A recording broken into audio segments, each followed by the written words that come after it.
Admiral Park Jinwoo felt his heart racing as he watched the alien ships appear from nowhere. The bridge of the diplomatic vessel Soul's Pride buzzed with quiet excitement. After decades of wondering if humans were alone in the universe, they finally had their answer. "Sir, we're getting a transmission," said Communications Officer Kim Mingi. Her voice shook slightly. This was the biggest moment in human history. The main screen flickered to life. 7 different types of aliens stood in a line. Some looked like giant insects.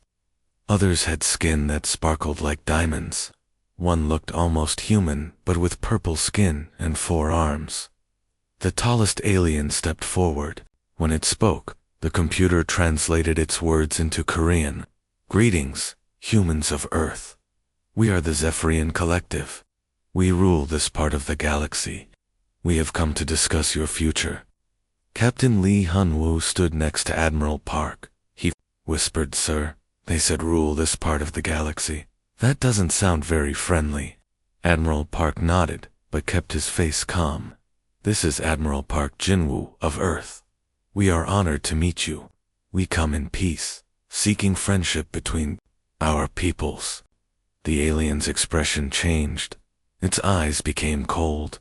"Peace? Then why do you bring weapons to our meeting?" Admiral Park looked confused. "Sir, those are standard escort ships. We always travel with protection when we meet unknown groups. This is normal for us."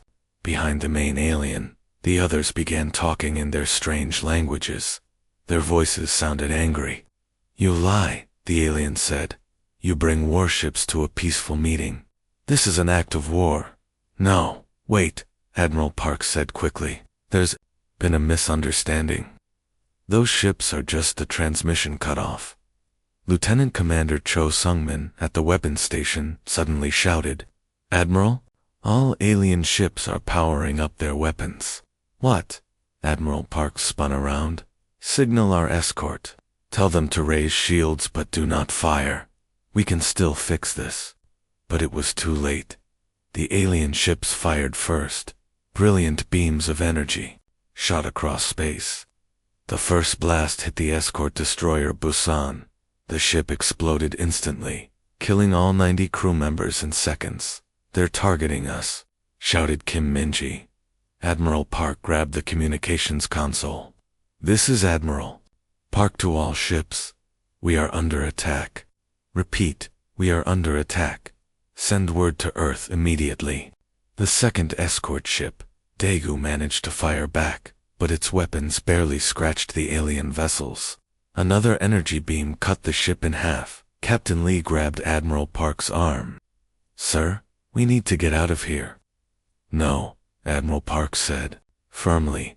"Get me a channel to Earth. Someone needs to tell them what happened here." Kim Minji's fingers flew over her controls. "I've got a quantum link to Earth Command." The Soul's Pride shook violently as alien weapons struck its shields. Sparks flew from damaged consoles. The lights flickered. "Earth Command, this is Admiral Park Jinwoo," he spoke into his communicator. "First contact has failed. The aliens attacked without warning. They destroyed our escort ships. We're about to." Another massive explosion rocked the ship. Half the bridge went dark. Admiral Cho Sungmin yelled, "Shields are down. Hull breaches on all decks." Through the damaged view screen, Admiral Park could see the alien ships moving closer. They were preparing for the final attack. "Earth Command," he said into his communicator, his voice steady despite everything. "Tell President Yoon that we tried to make peace. Tell him that we followed all protocols. Tell him ... He paused as alarms wailed around him. "Tell him that they fired first." The final energy beam struck the Soul's Pride directly in the center.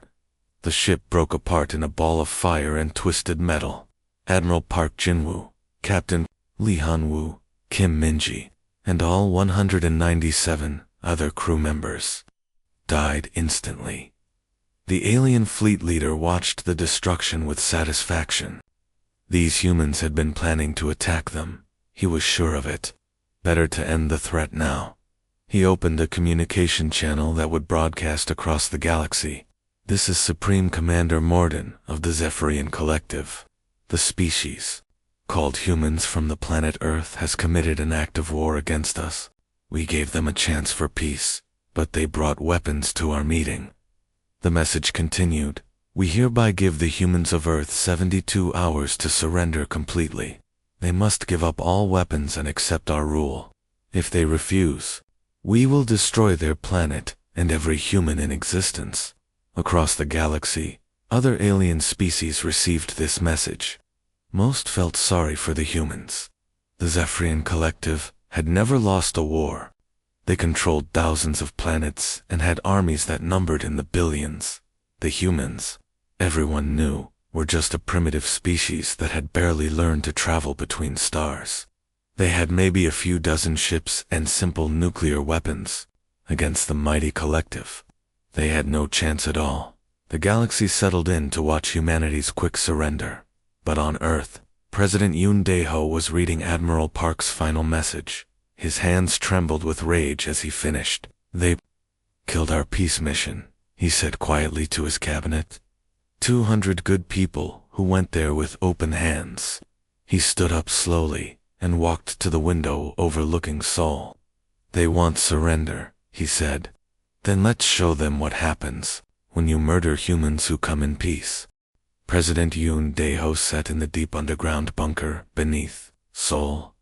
The thick concrete walls blocked out all sound from the city above. Around the long metal table sat Earth's most important military leaders. Everyone looked grim. How long since the attack? President Yoon asked. 14 hours, sir, replied General Kim Tae-on. The aliens gave us 72 hours to surrender. We have 58 hours left. Defense Minister Oh Ji-soo stood up and pressed a button. The lights dimmed and holographic displays filled the air above the table. Mr. President, it's time to show you what we've really been building. The first image showed what looked like a simple mining station orbiting Earth's moon. Then the image changed. The mining station opened like a flower, revealing massive ship construction bays hidden inside. For 30 years, we've been preparing for this day, Oh Ji-soo continued. We always knew we weren't alone. We always knew that first contact might not be peaceful. More images appeared. Asteroid mining facilities that were actually weapons factories. Research stations that were really shipyards. Even some of the space elevators had hidden military purposes. General Kim pressed another button. Sir, this is Facility 7 on the far side of the moon. The image showed a huge underground complex. Thousands of workers moved between assembly lines where sleek warships were being built. How many ships? President Yoon asked quietly. Right now, 800 combat vessels, ready to launch. Within 1 week, we can have 3,000 ships in space. Admiral Choi Hyman leaned forward. Mr. President, the aliens think they're dealing with a primitive species. Their intelligence reports show they believe we have maybe 50 ships total. How wrong are they? President Yoon asked. Very wrong, sir. Our technology isn't as advanced as theirs, but we have something they don't expect. Which is, Admiral, Choi smiled coldly. Numbers. Lots and lots of numbers. And the willingness to use them all. President Yoon walked to the wall, display showing Earth. What do our people know? Nothing yet, sir, replied Information Minister Song Yoo-jin, but we can't hide this much longer. When we start launching ships, everyone will see. Then it's time to tell them. President Yoon turned back to his cabinet. Activate Project Hammer. All of it. General Kim nodded and spoke into his communicator. Command Central, this is Authority 1. Project Hammer is authorized. Full activation, all sites. Across Earth's solar system, hidden facilities came to life. On Luna, the fake mining station designated as Site Alpha opened its camouflaged doors. Inside, automated systems began moving ships that had been constructed in secret over many years. The first vessels to emerge were sleek destroyers, their hulls gleaming silver. Captain Park Soo-yang watched from the bridge of her ship. the engine, as dozens of vessels moved out of the hidden facility. Control. This is Destroyer Group Alpha. All ships ready for deployment. Copy that, Alpha. Proceed to staging area Bravo. On Mars, even larger facilities activated. The red planet's polar ice caps had hidden humanity's biggest secret. Underneath the ice lay shipyards larger than entire cities. Commander. Lee Minho felt his heart pound as he watched the ice break apart above his facility. Mars Control. This is Battleship Group 1. The Soul and her escorts are ready to launch. Understood. Group 1. You are cleared for immediate departure. But the biggest surprise was yet to come. In the asteroid belt, what alien scouts had identified as simple mining operations revealed their true purpose. The asteroids themselves had been hollowed out and turned into mobile battle stations. Captain Nam Ji-hoon spoke into his communicator from inside Asteroid Base Zulu. Earth Command, this is Mobile Station Zulu. We have 60 battle platforms ready to move. Estimated travel time to Earth, 6 hours. On Earth itself, the ordinary factories that made cars and electronics switched to wartime production in minutes. Automated systems that had been secretly installed years ago began producing weapons, ammunition, and ship parts at incredible speed. The aliens had given Earth 72 hours to surrender. They had no idea that humanity could build more ships in 72 hours than most species built in 72 years. President Yoon watched the reports come in from around the solar system. How long until our first battle group reaches the edge of the system? 36 hours, sir, Admiral Choi replied. We'll have 1,200 ships ready for the first wave. And the aliens? Intelligence suggests they have about 8 ships in the attack fleet heading toward Earth. They think that's more than enough. President Yoon looked at the tactical display showing alien ships moving slowly toward Earth's solar system. They were taking their time, confident that the humans would surrender long before they arrived. Send a message to all our ship commanders, President Yoon ordered. Tell them that Admiral Park and his crew died trying to make peace. Tell them that we tried to be friends. Tell them that the aliens chose war. He paused and looked at each person around the table. And tell them that we're going to finish what the aliens started. Across the galaxy, alien intelligence services were beginning to detect unusual activity in Earth's solar system. But their reports seemed impossible. The primitive humans couldn't possibly have that many ships.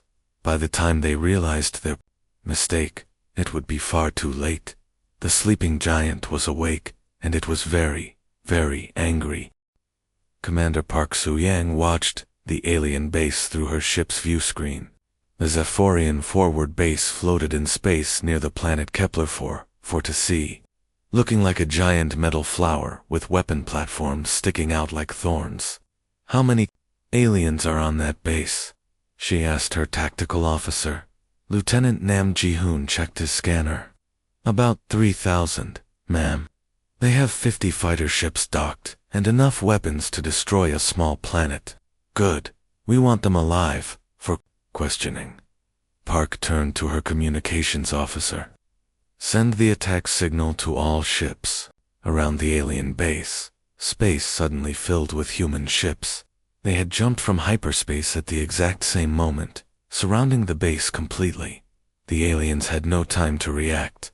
Human ships, this is Base Commander Zextal, came a panicked transmission. You cannot defeat us. We have shields and weapons that, his words were cut off as human plasma beams struck the base's weapon systems. But instead of destroying everything, the humans used surgical strikes. They hit only the weapons and engines, leaving the life support systems untouched.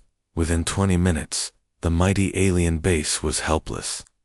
Base Commander Zextal, Park said calmly into her communicator. Your weapons are gone. Your engines are gone. Your shields are down. But you're still alive. Surrender now, and no one will be hurt. On the alien base, Zextal stared at his control panels in shock. Half his systems were destroyed, but his crew was unharmed. How had the humans done this? Impossible, he whispered. Our intelligence said humans only had crude nuclear weapons. Sir, his tactical officer said, their weapons are more advanced than our reports indicated. Much more advanced. Sexthal looked at the human ships surrounding his base. Each one was smaller than his base, but together they had defeated him without even trying hard. We surrender, he said quietly. Meanwhile, in the Ross 128 system, Captain Lee Minho was preparing a different kind of attack. His 6 ships floated silently in the shadow of a large asteroid, waiting. Captain, whispered his scanner operator, the alien supply convoy is approaching. 3 cargo ships with 2 escort vessels. Lee smiled. Remember, we want those cargo ships intact. The supplies they're carrying will help us understand alien technology. The alien convoy moved slowly through space, confident they were safe. This route had never been attacked before. The escort ships were relaxed, their crews probably playing games or sleeping. All ships, this is Ghost Leader, Lee transmitted to his squadron. Begin Silent Hunter, pattern.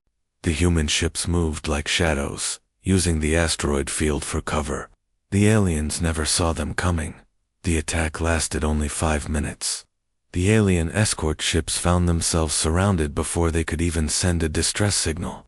Their weapons were destroyed before they could fire a single shot. Alien convoy, this is Captain Lee of the Earth Defense Force.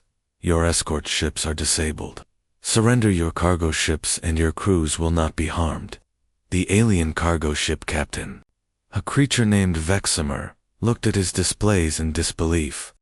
The human ships had appeared from nowhere and defeated his escorts without taking any damage themselves.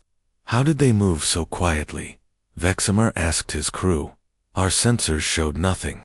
Sir, his engineer replied, their ships seemed to use some kind of stealth technology. Our scanners couldn't detect them until they started shooting. Impossible. Humans are supposed to be primitive. But the evidence was right in front of him. His convoy was captured, his escorts were helpless, and the human ships were already moving to board his vessels. Within an hour, Lee's squadron had captured 3 cargo ships full of advanced alien weapons and technology.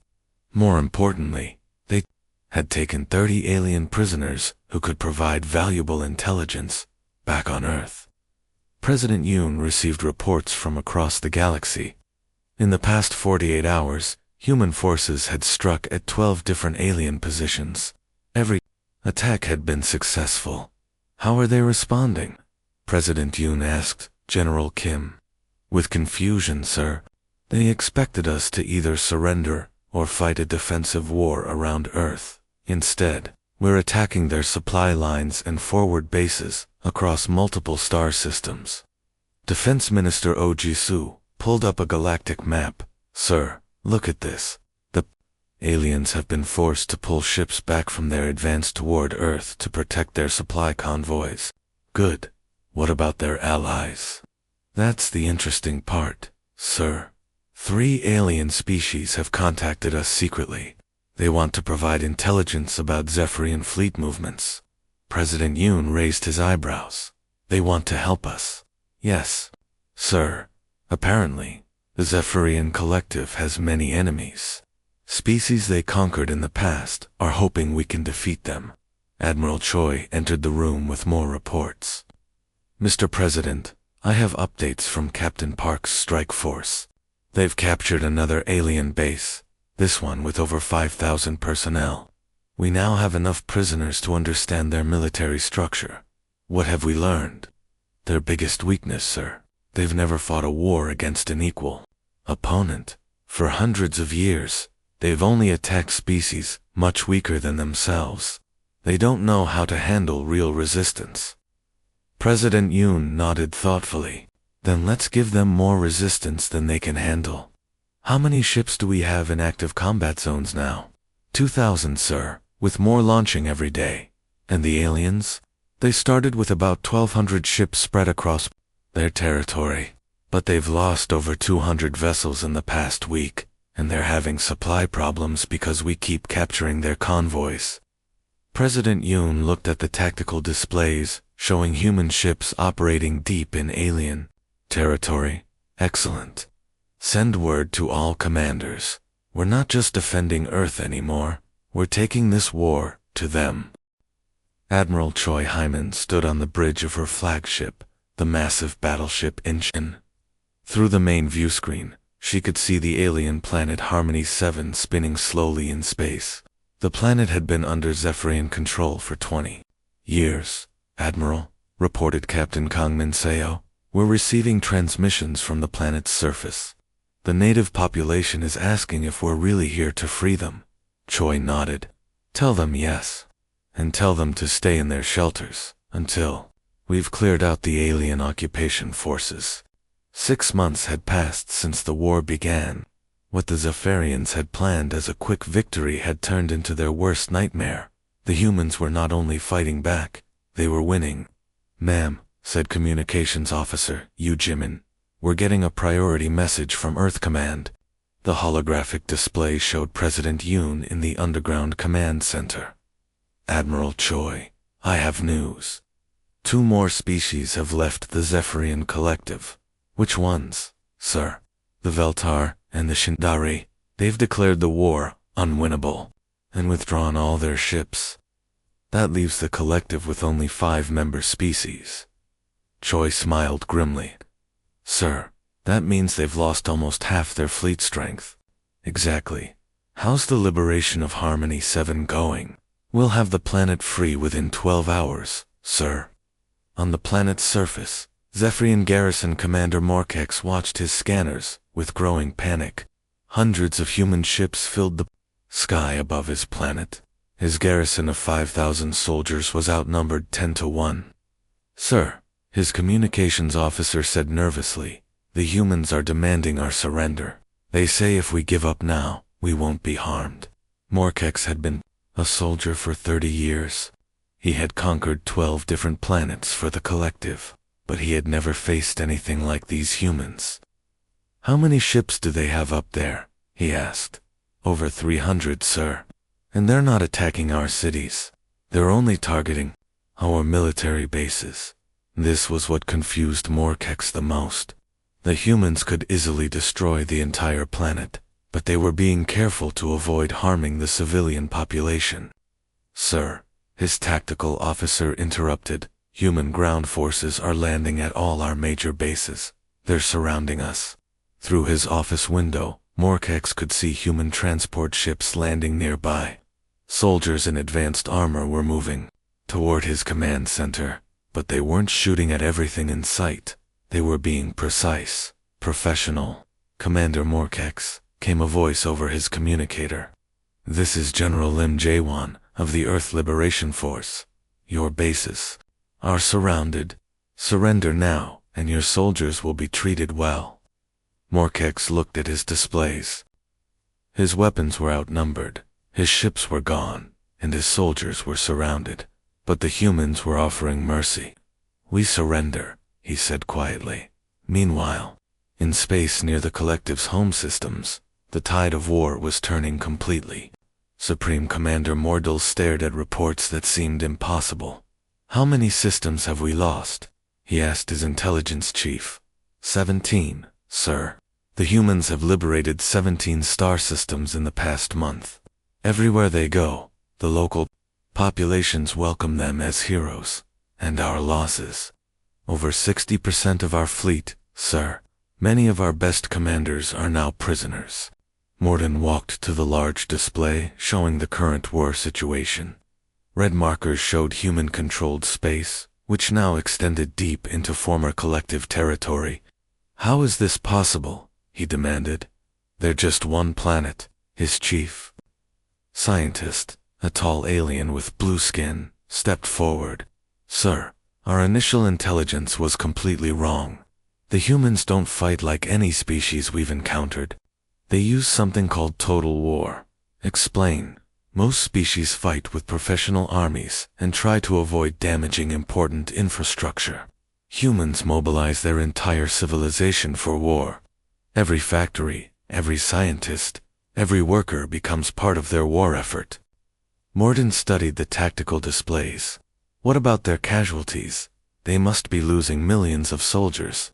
Actually, sir, their casualties are remarkably low. They use superior tactics and technology to win battles with minimal losses. Meanwhile, we've lost over 3 million personnel.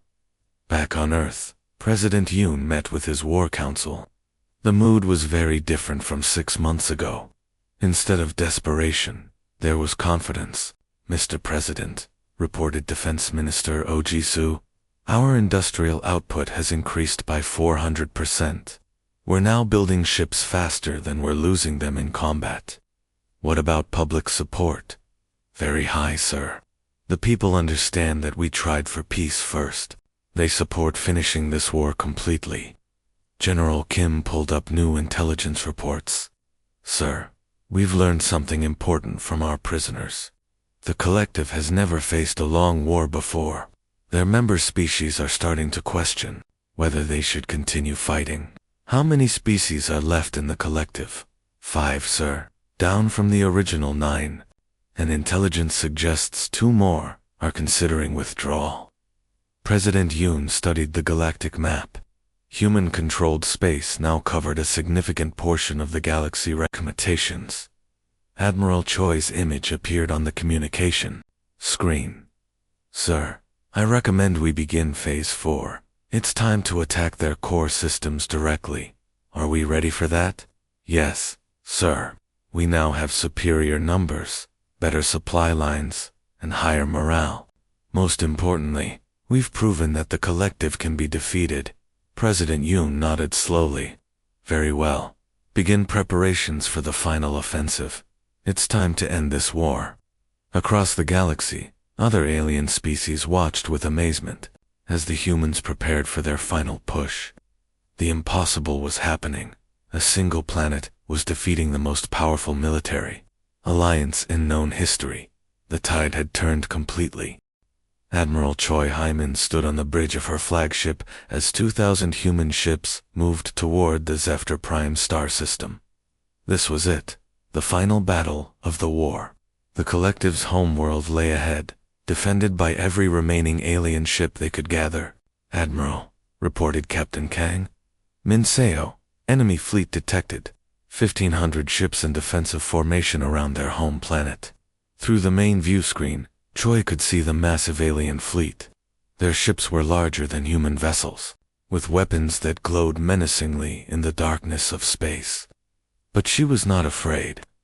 All ships, this is Admiral Choi, she broadcast to her fleet.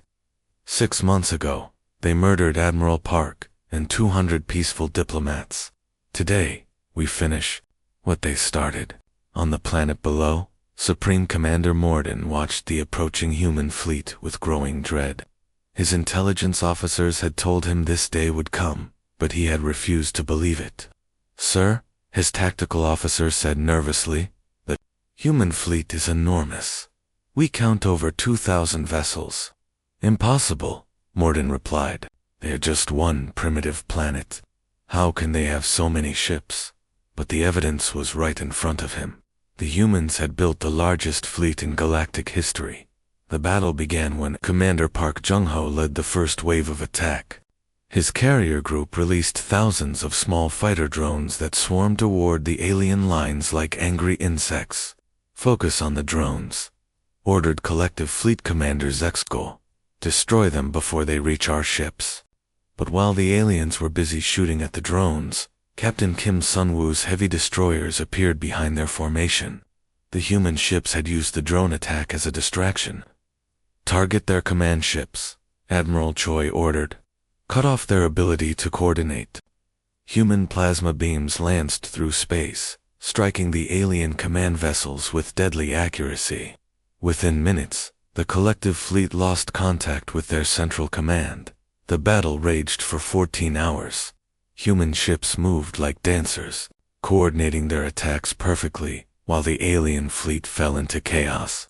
One by one, the mighty collective vessels were destroyed, or forced to surrender. Commander Lee Min-ho led a squadron of fast attack ships against the aliens' left flank.